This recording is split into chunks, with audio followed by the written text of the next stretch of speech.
Hi friends, it's me Simon YouTube channel, Simon Varghese Facebook, Simon Varghese Instagram. Welcomes you all. Have a fantastic day, have a fantastic good morning. Be positive always, that is our slogan. Our channel is one of the positive channels that you know. I'm very happy to welcome you all. Friends, ഇന്നിപ്പോൾ ഞാൻ video ചെയ്യുന്നത് എൻ്റെ ഭവനത്തിലെ എൻ്റെ മട്ടുപ്പാവിലിരുന്നതാണ്. അവിടെ ഒരു ഊഞ്ഞാലൊക്കെ അതിലിരുന്നതാണ്. എന്താ Simon sir ഇങ്ങനെ വളരെ ലക്ഷറിയസ് ആയിട്ടൊക്കെ വീഡിയോ ചെയ്യുന്നതെന്ന് എനിക്ക് തോന്നാം. രസം എന്നാന്ന് വെച്ചാൽ മോർണിംഗിൽ എനിക്കൊരു ഇതുണ്ട്, 4:20 എഴുന്നേക്കും. എന്നിട്ട് ഉടനെ ഒരു 1.5 കപ്പ് വെള്ളം ചൂടാക്കും.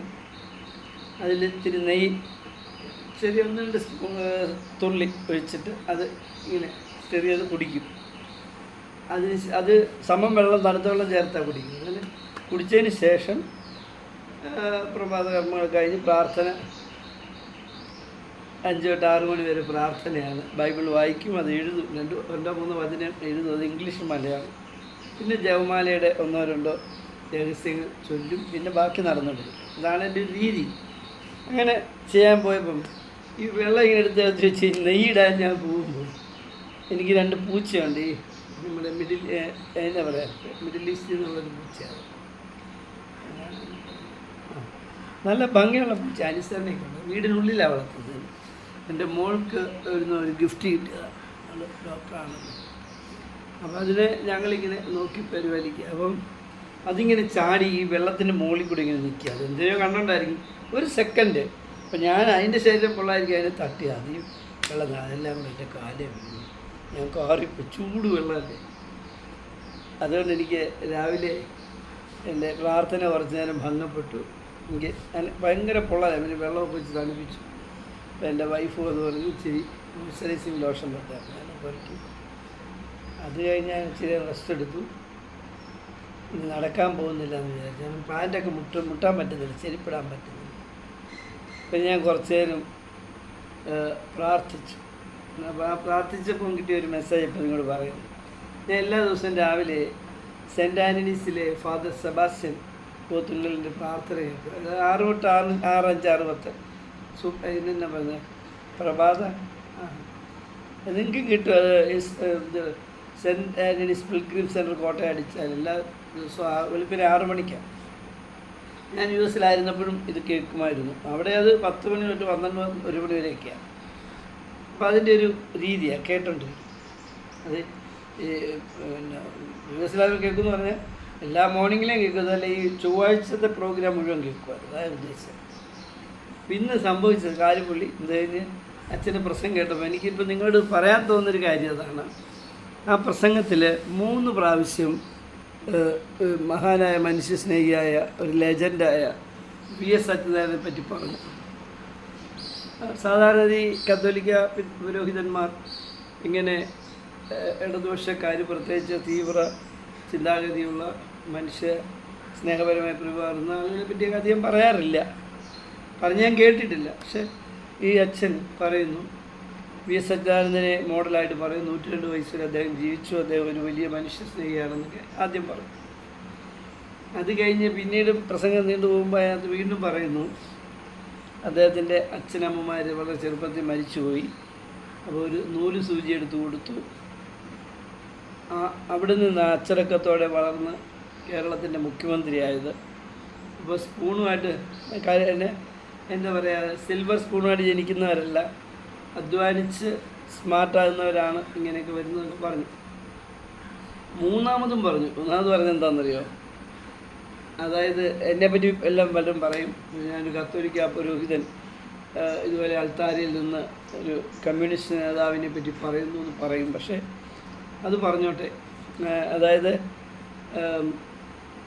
ഞാൻ കമ്മ്യൂണിസ്റ്റ് അല്ല, ഞാൻ കോൺഗ്രസ്സും അല്ല, ഞാനൊരു ക്രിസ്ത്യാനിയാണ്.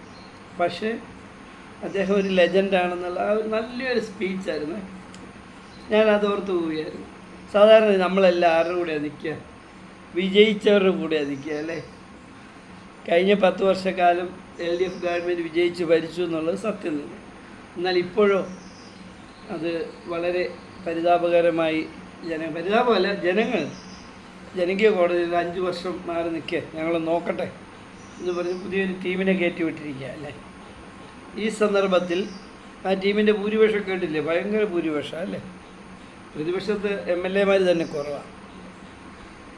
എന്നിട്ട് അതിനകത്ത് അടിയുക, ഉപനേതാവ് സ്ഥാനം വേണമെന്നൊക്കെ ചില നമുക്കറിയില്ല, അതിൻ്റെ രാഷ്ട്രീയ നേതാക്കന്മാരൊക്കെ പറയുന്നത് എനിക്ക് അറിഞ്ഞുകൂടാ, അത്തരം കാര്യമൊന്നും എനിക്കറിഞ്ഞൂടാ. എന്തായാലും നല്ലൊരു രീതിയല്ല. ആകപ്പാടെ കുറച്ച് പേര് ജയിച്ചു, അവരെ വരിയായി കൊണ്ടുപോകാൻ പറ്റുന്നില്ലെങ്കിൽ പിന്നെന്താ. എനിക്കാവും. അപ്പം ഈ അച്ഛൻ ഇത് പറഞ്ഞാൽ ധൈര്യമാണ് മനസ്സിലാക്കുന്നത്. തോറ്റു നിൽക്കുന്ന ആളുടെ പക്ഷത്ത് നിൽക്കാൻ പലപ്പോഴും ബുദ്ധി ഉള്ള ആളുകൾ നിൽക്കാറില്ല. അവരെപ്പോഴും വിജയിച്ചവരുടെ കൂടെ മന്ദസ്മിതത്തോടെ നിന്ന് കാര്യങ്ങൾ കാണാനും കാര്യങ്ങൾ കേൾക്കാനും ഒക്കെ നിൽക്കും. പക്ഷേ ഇവിടെ വ്യത്യസ്തമാണ് സ്ഥിതി. ഇവിടെ ഇടതുപക്ഷം ഇപ്പോൾ പിൻബെഞ്ചിലാണ്, മറ്റു പലരും മുൻബെഞ്ചിലാണ്. ഈ സന്ദർഭത്തിൽ ആ അച്ഛൻ പറയുന്ന വാക്കുകൾക്ക് വളരെ ഞാൻ സാന്ദർഭികമായി ഓർത്തു പോവുകയാണ്. VS കാണാൻ ഞാൻ ആലപ്പുഴയ്ക്ക് പോയൊരു രംഗം അതിപ്പോഴും എൻ്റെ ഹൃദയത്തിൽ തുടിച്ച് നിൽക്കുക. അതൊന്ന് എഴുതണമെന്ന് വിചാരിക്കുന്നു. ഞാൻ ശകലം കഥയൊക്കെ എഴുതുന്ന ആളാണ്. ഞാൻ ഞങ്ങളുടെ സംഘടനയുടെ പ്രോഗ്രാമിൽ നോവലൊക്കെ എഴുതാറുള്ള. പ്രസിദ്ധീകരിച്ചിട്ടൊന്നുമില്ല, ഞാൻ എഴുതി കൊടുക്കും മത്സരത്തിന്, കഥ എഴുതി കൊടുക്കും, നോവലല്ല കഥ എഴുതി കൊടുക്കുക. ഒരു എസ്തറ്റിക് ഫീലിങ്ങിൻ്റെ എന്തോ ഒരു ഒരു ഒരു ഒരു നുള്ള എൻ്റെ ഹൃദയത്തിലുണ്ട് എന്ന് എനിക്ക് തോന്നാറുണ്ട്. അപ്പോൾ ഞാൻ പറഞ്ഞാൽ എൻ്റെ ഒരു ഞാൻ സ്നേഹിക്കുന്നൊരു വലിയ നേതാവുണ്ട്, VV തങ്കമണി. പേര് വെക്കുമ്പോൾ ഒരു യുവതിയാണെന്ന് ഓർക്കണ്ട, ഒരു പുരുഷനാണ്. ഞങ്ങളുടെയൊക്കെ നേതാവായിരുന്നു, ഞങ്ങളുടെയൊക്കെ ഓമനയാണ്.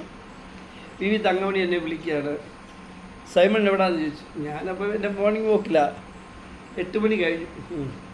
ഞാൻ ആലപ്പുഴയ്ക്ക് പോവാ, ഞാൻ ഇന്നടുത്ത് പോകണം, ബീച്ചിൽ നിൽപ്പുണ്ട്, വരുന്നെങ്കിൽ വരാൻ പറഞ്ഞു.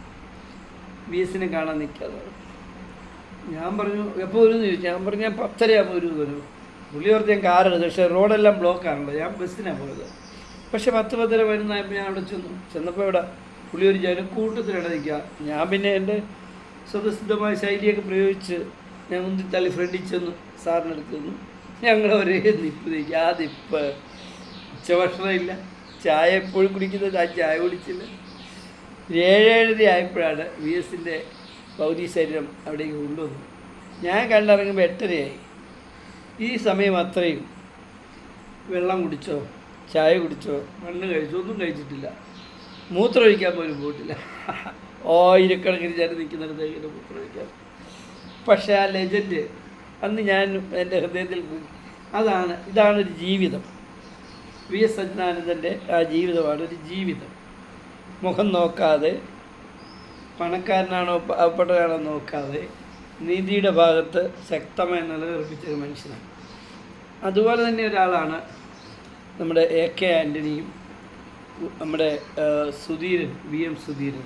എൻ്റെ കാഴ്ചപ്പാട് എനിക്കറിയാം, എനിക്ക് വലിയ അറിവുള്ള ആളൊന്നും അല്ലേ, പക്ഷേ എനിക്ക് അവരെ ഇഷ്ടം. ഇതുപോലെ ഞാൻ VS എത്ര സ്നേഹിച്ചോ അത്രയും തന്നെ ഞാൻ AK ആൻ്റണിയെ സ്നേഹിക്കുന്നുണ്ട്, അതുപോലെ VM സുധീരനെ സ്നേഹിക്കുന്നുണ്ട്. അതെന്തോ അവരുടെയൊക്കെ ആ ചെയ്തികൾ പഠിക്കുമ്പോൾ അങ്ങനെ തോന്നി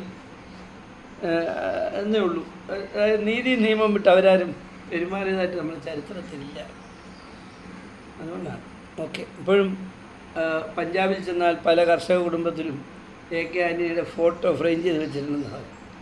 കാരണം അദ്ദേഹം കേന്ദ്രമന്ത്രിയായിരുന്നപ്പോൾ കരിമ്പ് കർഷകരുടെ കണ്ണീരൊപ്പാൻ അദ്ദേഹം എടുത്ത ധീരമായ നിലപാടുകളാണ് അങ്ങനെ അദ്ദേഹത്തെ ചെയ്ത്. എൻ്റെ ഒരു അളിയൻ പുള്ളി പഞ്ചാബിൽ ഒരു പട്ടാള ഓഫീസർ, അപ്പോൾ പല വീട്ടിൽ ചെല്ലുമ്പോൾ ഇത് കാണാമെന്ന് പറഞ്ഞിട്ടുണ്ട് AK ആൻ്റണിയുടെ ഫോട്ടോ. അങ്ങനെ നമ്മളതിനെപ്പറ്റി പഠിച്ച് എന്താ കാര്യം. കാരണം അദ്ദേഹം നന്നായിട്ട് ചിരിക്കാറില്ല, ആരെയും കെട്ടിപ്പിടിക്കാറില്ല, കഴിവുകൊണ്ട് ആർക്കും ഒരു ഒത്താശ ചെയ്യാറില്ല, നിയമം നീതിയുടെ വകി പോട്ടെ എന്ന് പറയുന്ന ആളാണ്. പക്ഷേ ഈവൻതോ അദ്ദേഹത്തിൻ്റെ ഫോട്ടോ പഞ്ചാബിലെ പല വീടുകളിലും ഫ്രെയിം ചെയ്ത് വെച്ചിരിക്കുന്നു. എൻ്റെ പട്ടാള ഓഫീസർ അളിയൻ പറയുന്നു, പുള്ളിക്ക് എന്നാ നേട്ടം കിട്ടിയില്ല, പുള്ളി ഒരു ക്രിസ്തീയ വിശ്വാസിയാണ്, പുള്ളി അങ്ങനെ പാർട്ടിയുള്ള ആളൊന്നുമല്ല. അപ്പം അതിപ്പോൾ എൻ്റെ മനസ്സിലേക്ക് കൊണ്ടുവരിക. എന്തായാലും സത്യസന്ധമായി സാധാരണക്കാരെ സ്നേഹിക്കുകയും അവരെ കൈപിടിച്ചുയർത്തുകയും നമ്മൾ ശ്രമിച്ചാൽ അതിന് ഒരു പ്രതിഫലം ഉണ്ടാകുമെന്നാണ് ഞാൻ ഉദ്ദേശിച്ചത്. എന്തായാലും ഞാൻ അതിന് ശേഷം ഈ അച്ഛൻ്റെ പ്രാർത്ഥന കേട്ടുകൊണ്ടിരുമ്പോൾ ഞാൻ പെട്ടെന്ന് പ്രാർത്ഥനയിലേക്ക് പോയി. ഞാനിങ്ങനെ ശക്തമായിട്ട് പ്രാർത്ഥന, എൻ്റെ കാലിൽ തുണി പോലും മുട്ടാൻ പാടില്ല, അതുപോലെ പൊള്ളിയിരിക്കുക. ഞാൻ പ്രാർത്ഥിച്ചുകൊണ്ടിരിക്കുക. അപ്പം ഞാനറിയാതെ അങ്ങ് കരഞ്ഞു പോയി.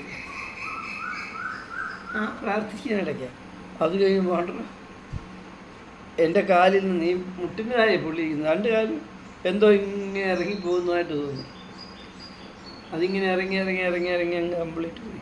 ഇപ്പോൾ അത് ഒരു പൊള്ളലും ഇല്ല. ഞാൻ ചെരുപ്പൊക്കെ ഇട്ടുകൊണ്ടായിരിക്കുന്നത്. പാനിടാൻ പറ്റുമെന്ന് തോന്നുന്നു. കാരണം കുഴപ്പമൊന്നുമില്ല. പൊള്ളലിൻ്റെ ഇതെല്ലാം അങ്ങ് പോയി. ഞാൻ പുള്ളിയപ്പോൾ കാറിക്കൂവിയ ആളാണ്. ഇപ്പം എനിക്ക് ആ പ്രാർത്ഥനയിലുണ്ടായ ഒരു അത്ഭുതം ഞാൻ നിങ്ങളോട് ഷെയർ ചെയ്യാം. ഞാൻ അങ്ങനെ പ്രാർത്ഥിച്ചു ഒക്കെ ജീവിക്കുന്നൊരു മനുഷ്യനാണ്. എന്തായാലും പ്രിയമുള്ളവർ, ഈ സമൂഹത്തെ സ്നേഹിക്കാൻ കഴിയുമ്പോഴാണ്. BS സത്യനാരായണൻ എന്ന് പറഞ്ഞ മനുഷ്യൻ നന്നേ ചെറുപ്പത്തിൽ തന്നെ മാതാപിതാക്കൾ നഷ്ടപ്പെട്ടു പോയി. എന്ത് ചെയ്യാൻ ഒന്നുമില്ലാത്ത ഒരാളാകേണ്ട ആളായിരുന്നു. എന്നാൽ പുള്ളി ഇന്ന് ആരായി? ജനഹൃദയങ്ങളിൽ വാഴുന്നു ഒരു രാജാവായല്ലേ. അതുപോലെ വലിയ രാജാവാണ് യേശു, ജീസസ്. അദ്ദേഹം കോടിക്കണക്കിന് ആളുകളുടെ ഹൃദയത്തിൽ ഇങ്ങനെ സ്നേഹവും കരുണയും എല്ലാം വാരി വിതറിക്കൊണ്ട് നിൽക്കുന്നൊരു മനുഷ്യനാണ് അല്ലേ. തീർച്ചയായിട്ടും ഒരു റിസംബ്ലൻസ് ഫീൽ ചെയ്യുന്നുണ്ടോ? എനിക്കോ B A good man always. നമുക്ക് നമ്മുടെ ഈ സമൂഹത്തെ സ്നേഹിക്കാം, നമ്മുടെ കൂടെയുള്ള ആളുകളെ സ്നേഹിക്കാം. ഞാനെപ്പോഴും പറയും നമ്മുടെ കേരളം അത്ര സുന്ദരമാണ്. ഇപ്പം ഞാൻ ഈ ഊഞ്ഞാലയിലിരിക്കുമ്പോൾ എൻ്റെ മനസ്സിലൂടെ അതാ വരുന്നത്. ഞാൻ വലിയ ധനികനൊന്നുമില്ല, സാധാരണക്കാരൻ. എൻ്റെ മക്കളൊക്കെ ഒരുമാതിരി നല്ലൊരെത്തി. ഒരു മകൻ US അവനും ഭാര്യയും കുഞ്ഞുങ്ങളും. എൻ്റെ മകളാണെങ്കിൽ അവളൊരു ഡോക്ടറാണ്, അവളുടെ ഭർത്താവ് ഒരു ഡോക്ടറാണ്. 3 കുഞ്ഞുങ്ങളുണ്ട്. ദൈവാനുഗ്രഹത്താൽ പ്രാർത്ഥിക്കുന്ന മാതാപിതാക്കളുടെ കുട്ടികൾ ഇങ്ങനെ ഭാഗ്യം കൊണ്ട് എൻ്റെ മോടെ അമ്മായിച്ചനും അമ്മായിപ്പനും അവർ എന്നേക്കാൾ നന്നായിട്ട് പ്രാർത്ഥിക്കുന്നവരാണ്. അതുകൊണ്ടായിരിക്കാം അവർക്ക് ദൈവം ഈ അനുഗ്രഹങ്ങൾ കൊടുക്കുന്നത്. എനിക്കോ ഐ എം വെരി ഹാപ്പി. എനിക്ക് നിങ്ങളോട് പറയാനുള്ളത്, സ്വയം നമ്മളെ തന്നെ സ്നേഹിക്കാൻ പഠിക്കുക, നമ്മുടെ സമൂഹത്തെ സ്നേഹിക്കാൻ പഠിക്കുക. പിന്നെ മദ്യപാനം ഉപേക്ഷിക്കുക, പുകവലി ഉപേക്ഷിക്കുക, അല്പസ്വല്പം രാവിലെ എക്സസൈസ് ചെയ്യാനും നടക്കാനും ശ്രമിക്കുക. ഭക്ഷണം നിയന്ത്രിക്കുക, ആവശ്യമില്ലാതെ ഒത്തിരി ഭക്ഷണം വാങ്ങിച്ച് കഴിക്കരുത്. അതിനുശേഷം നമുക്ക് 110 വയസ്സ് വരെ ജീവിക്കാം. ഞങ്ങളൊരു 10-18 പേരോളായി 110 വയസ്സ് വരെ ജീവിക്കാനായിട്ടുള്ള പ്രോഗ്രാമിലാണ് ഞാനും. അപ്പോഴാണ് ഈ 102 വയസ്സിൻ്റെ നമ്മുടെ മോഡൽ കിട്ടിയത്, നമ്മുടെ VS. പക്ഷേ VS അവസാന കാലത്ത് അങ്ങനെയും പാടില്ല. നമ്മൾ ഈ 110 വയസ്സ് പറഞ്ഞാൽ എനർജറ്റിക്കായിട്ട് ചാടി തുള്ളി ഹെൽത്തിയായിട്ട് യുവാവിനെ പോലെ ജീവിക്കണം. ഒരു കിഴി മരുന്നും കഴിച്ച് ഒത്തിരി പേര് 100 കിടക്കുന്നുണ്ട്. അതല്ല നമ്മൾ ഉദ്ദേശിച്ചത്. ഒരു മരുന്നും ഇല്ലാതെ 110 വരെ ജീവിക്കണം. ഇത് കേൾക്കുമ്പോഴാണ് കഴിഞ്ഞ ദിവസം നമ്മുടെ VD സതീശൻ മുഖ്യമന്ത്രി ഒരു എഞ്ചിനീയറിംഗ് കോളേജ് ഉദ്ഘാടനം അവിടെ ചെന്ന് അവരുടെ പ്രോഗ്രാം ഉദ്ഘാടനത്തിൽ പറഞ്ഞത് 40 വർഷം മുമ്പ് കേരളത്തിലെ മരണനിരക്ക് 35 വയസ്സായിരുന്നു. ഇന്നിപ്പോൾ അത് 75-80 വയസ്സായി. 50 കൊല്ലം കഴിഞ്ഞ് നോക്കുമ്പോൾ 160-170 വയസ്സായിരിക്കും കേരളത്തിലെ മരണനിരക്ക് എന്നാണ്. അപ്പം ഞാൻ ഞാൻ 110 പിടിച്ച് നിൽക്കുക. ഞാനത് 10 കൂട്ടി 120 ആക്കി. അത് കറക്റ്റാണ്. അദ്ദേഹത്തിൻ്റെ സ്റ്റഡി അത് എവിടുന്ന് അദ്ദേഹത്തിന് കിട്ടിയതാണെങ്കിൽ ആ സ്റ്റഡി കറക്റ്റാണ്. അതായത് ഇതുപോലൊരു സൂപ്പർ രാജ്യത്ത് നമ്മൾ ജീവിക്കുമ്പം ഇവിടെ ഈ തടസ്സങ്ങളെ അതിജീവിച്ച് ജീവിക്കുന്ന ജപ്പാൻകാരന് 120 മുതൽ 155 വരെ 145 വരെ പോകാൻ കഴിയുമെങ്കിൽ നമുക്കത് ഈസിയായിട്ട് കഴിയും. ഈ കേരളം എന്ന് പറഞ്ഞാൽ, അല്ലെങ്കിൽ ഇന്ത്യ എന്ന് പറഞ്ഞാൽ എന്ത് നല്ലൊരു രാജ്യമാണ്. പക്ഷേ ഇന്ത്യയിലെ സംസ്ഥാനങ്ങൾ കേരളത്തെ പോലെ ഉയരേണ്ടതുണ്ട്. നമ്മുടെ ആഗ്രഹമാണ്, പ്രാർത്ഥനയാണ്. പക്ഷേ കേരളം ഒത്തിരി ഉയർന്നു പോയി. അപ്പോൾ ഈ കേരളത്തെ ഇതുകൊണ്ട് നമുക്ക് 110 വയസ്സ് വരെ ഒരു മോഡലായി പോകാൻ പറ്റും. അങ്ങനെ 110 വയസ്സാകുമ്പം അയ്യോ അങ്ങനെയല്ലേ ഇങ്ങനെയല്ലേ മക്കളൊക്കെ റിട്ടയർ ചെയ്യുകയല്ലേ എന്നൊക്കെ ചിലപ്പോൾ ചോദിച്ചു. ഞാൻ പറയും മക്കളൊക്കെ റിട്ടയർ ചെയ്യട്ടെ, എന്താ നമ്മൾ പക്ഷെ പഠിച്ചുകൊണ്ടിരിക്കണം. ചുമ്മാ വയസ്സ് കൂടിപ്പോയാൽ പോരാ, നമ്മൾ ആ കാലത്തിനൊത്ത് ജീവിക്കാൻ പഠിക്കണം. ഇപ്പം തന്നെ കഴിഞ്ഞ ദിവസം VD സതീശൻ എഞ്ചിനീയറിംഗ് കോളേജ് പ്രസംഗിച്ചത് 5 വർഷം അല്ലെങ്കിൽ 4 വർഷം ഒരു കുട്ടി പഠിക്കുക എഞ്ചിനീയറിംഗ്. അവൻ പഠിച്ചിറങ്ങുമ്പോഴാണ് അവൻ അറിയുന്നത് അവൻ പഠിച്ചതെല്ലാം ഔട്ട്ഡേറ്റഡ് ആയിപ്പോയി. അതിൽ നൂതനങ്ങളായ കാര്യങ്ങൾ വന്നു കഴിഞ്ഞു. അപ്പം അവൻ വീണ്ടും പഠിക്കേണ്ട സ്ഥിതിയാണ്. അതാണ് ഇപ്പോഴത്തെ സ്ഥിതി.